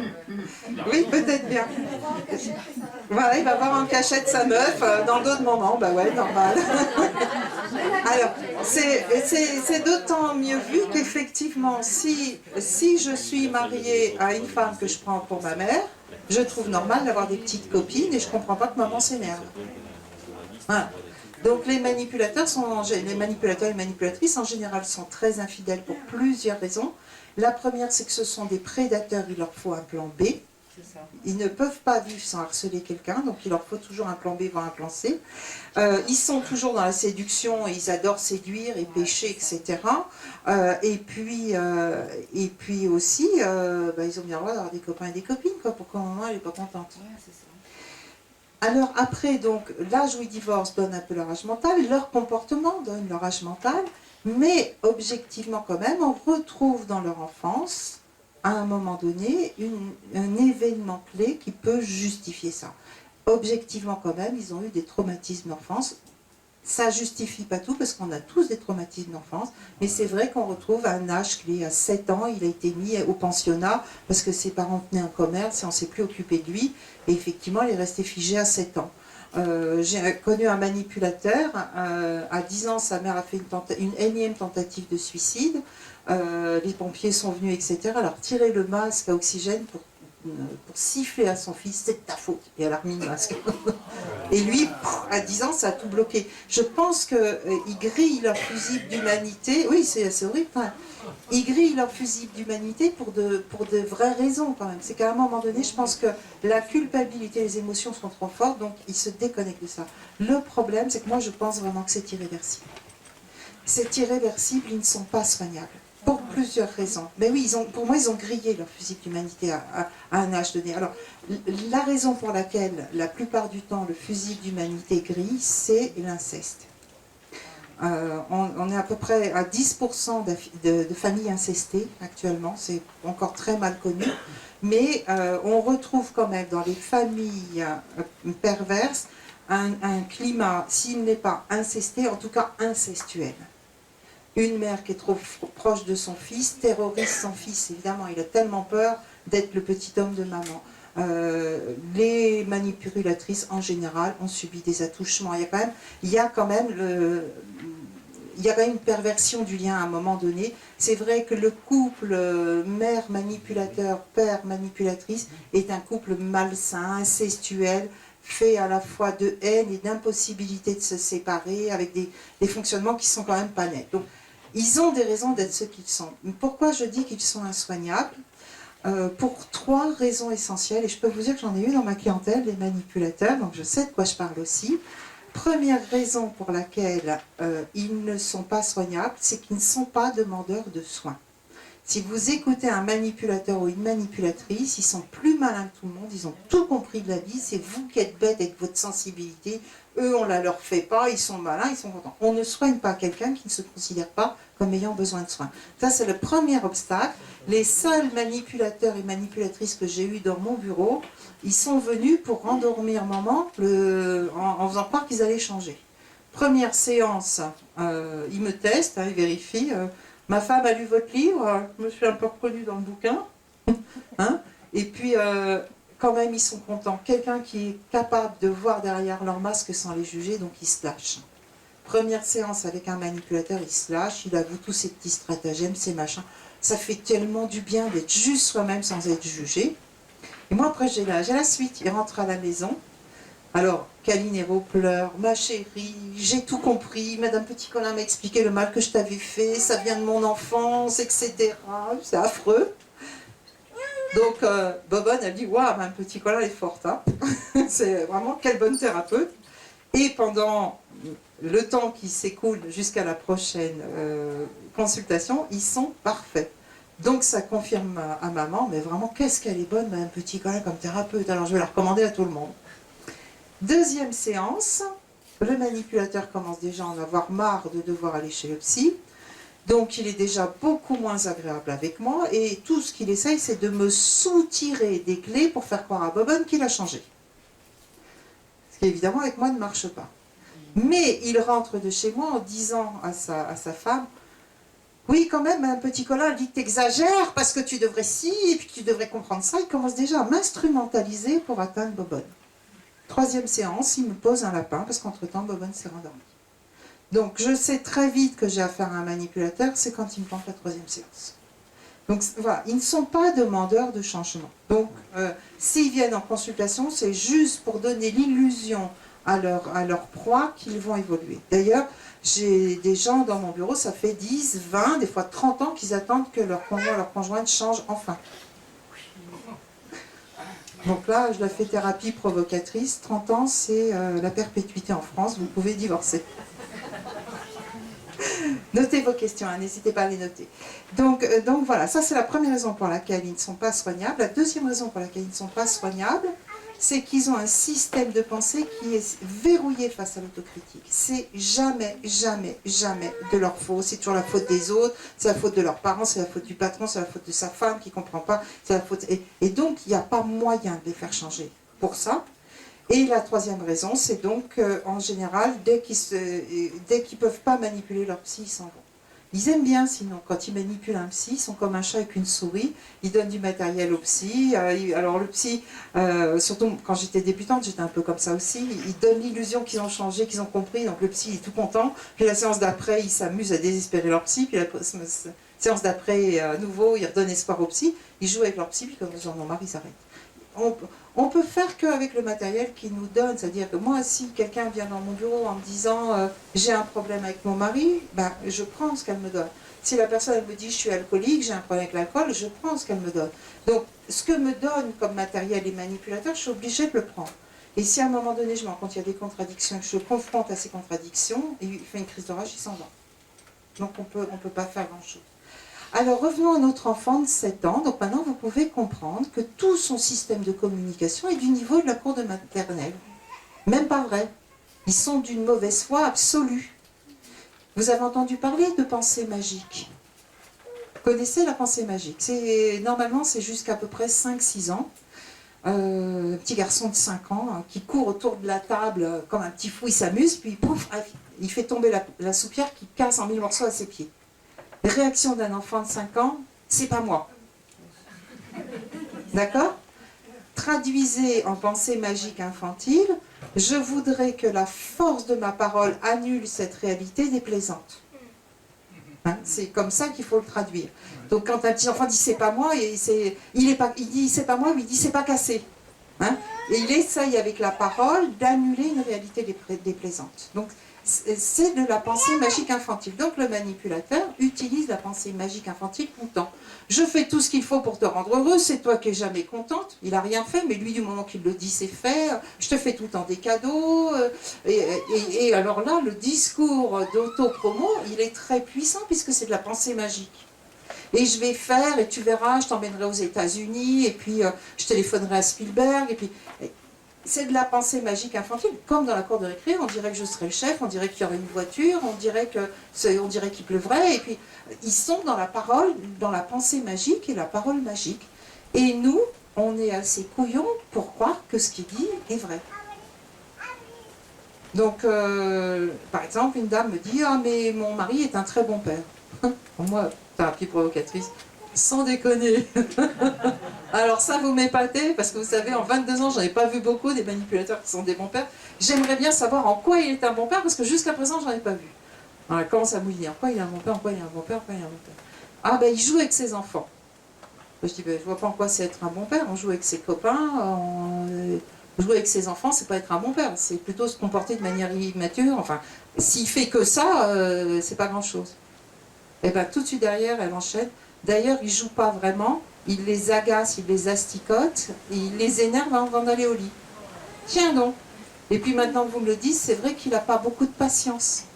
Tiens donc. Hein, il crie beaucoup sur les enfants. Et puis même des fois, il tape. Quel bon père. Et vous voyez le décalage entre le discours magique du manipulateur et la réalité. Et moi, je passe mes séances à redescendre les gens au niveau des réalités. Concrètement, en quoi... J'ai eu une fois en consultation une dame et sa fille de 20 ans qui faisait des études et qui allait se faire hurler dessus par son père tous les week-ends pour la pension.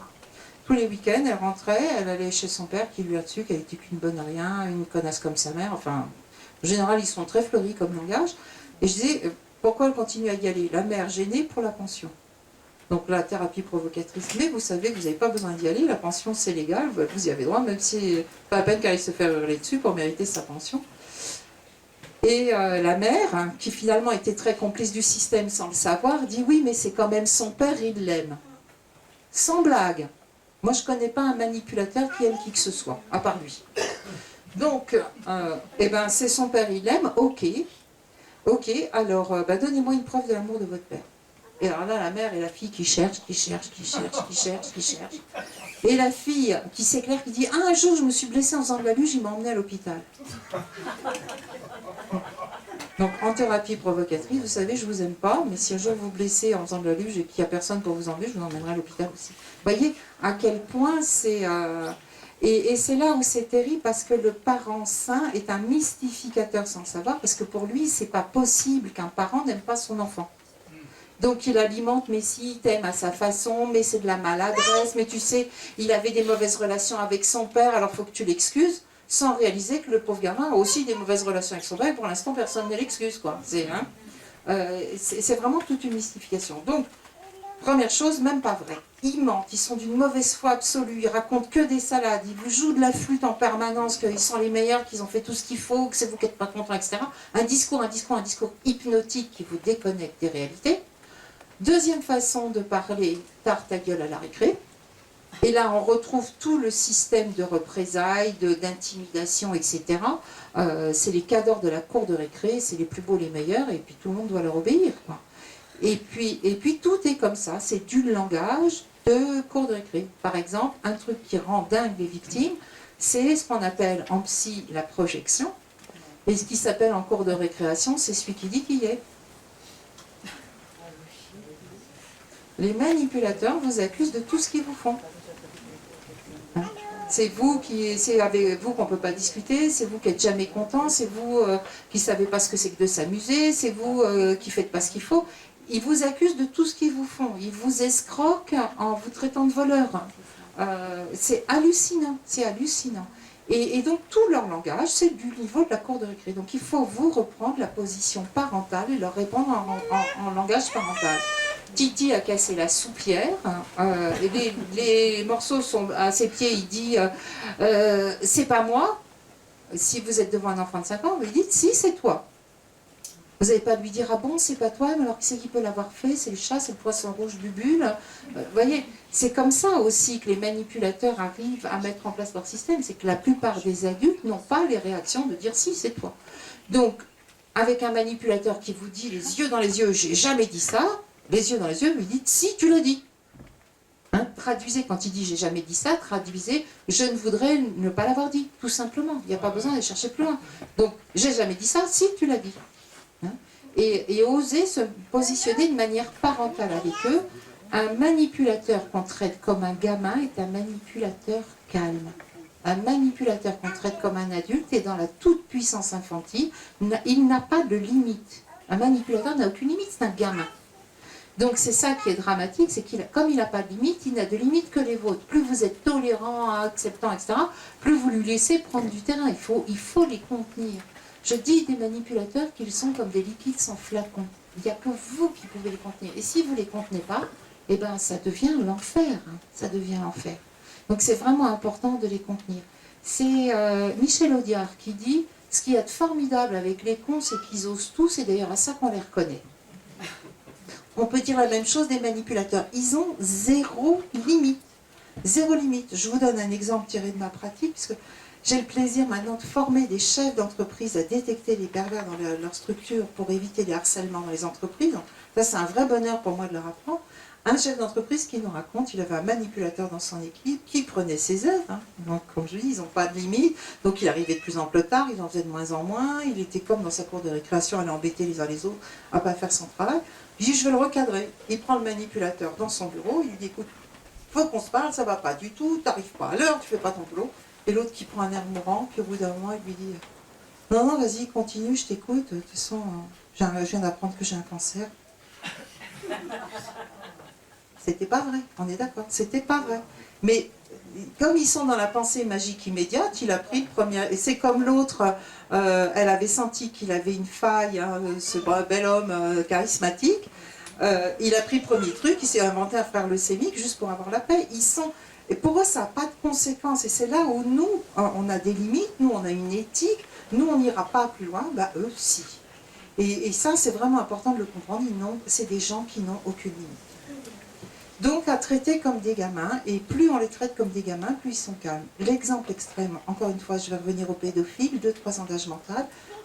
Dehors, ce sont des diables, en prison, ce sont des anges. Ils ne bronchent pas, ils ne bougent pas une oreille, ils ont des garde-chounes, ils ont des règles, ils ont des trucs à respecter, et ils obéissent, parce qu'ils sont dans cette toute-puissance infantile, si vous voulez. Donc c'est de la toute-puissance. Dans la tête d'un manipulateur, c'est je t'écrase ou je m'écrase. Il n'y a pas d'alternative. Et donc, plus on est cadrant avec eux, mieux ça marche. J'ai une de mes clientes qui est venue me voir, elle a étalé des photos d'une magnifique hacienda sur mon bureau, et elle m'a dit, c'est joli ça, hein? Je dis, oui, c'est beau. Elle dit, c'est chez moi. Et bon, bah, bravo, vous avez une belle maison. Je ne veux pas la perdre. Pardon? Ben voilà, je viens de lire votre livre, j'ai découvert que mon mari était un manipulateur, je suis femme d'artisan, si je divorce, j'aurai rien, on va vendre cette maison qui est ma seule réussite, je suis d'une famille espagnole, tout le monde va me tourner le dos, y compris mes enfants, parce qu'en Espagne on ne divorce pas, ça ne se fait pas, je ne peux pas quitter mon mari, mais je ne le supporte plus. Et donc, sa demande était non pas de divorcer, ce qui est quand même en général la meilleure chose à faire, mais bon, mais de le cadrer. Et donc on a mis en place le cadrage progressif de son gamin mal élevé. Et plus tard, elle m'a dit, mais vous savez, maintenant il est calme, et parfois même il arriverait à être gentil. Ça ne sera jamais un homme, j'aurais passé ma vie à côté d'un petit garçon, mais pour la première fois de sa vie, il peut être un petit garçon gentil. Donc c'est la seule façon de se comporter avec les manipulateurs, c'est d'être cadrant, de vraiment faire en sorte qu'ils ne puissent plus s'étaler. Et alors là où c'est dramatique, c'est quand ils ont ne serait-ce qu'une parcelle de pouvoir, parce qu'ils s'enivrent de cette toute-puissance. Confier la responsabilité du photocopieur à une manipulatrice ou à un manipulateur, faire une photocopie dans l'entreprise va devenir une galère infinie, mais infinie. Il n'y aura plus de papier, il faudra la supplier pour qu'elle change les cartouches.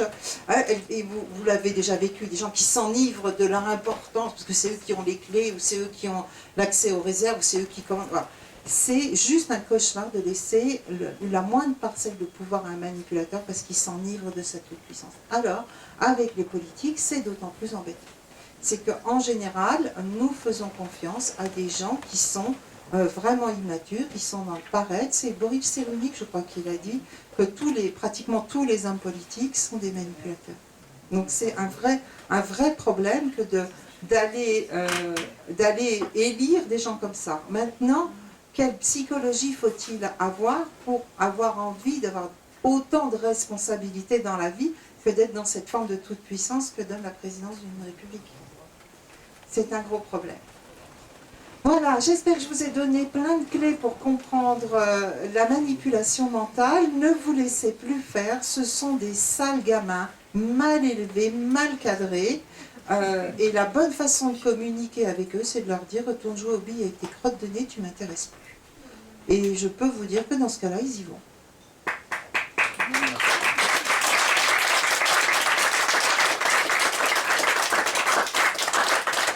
Merci.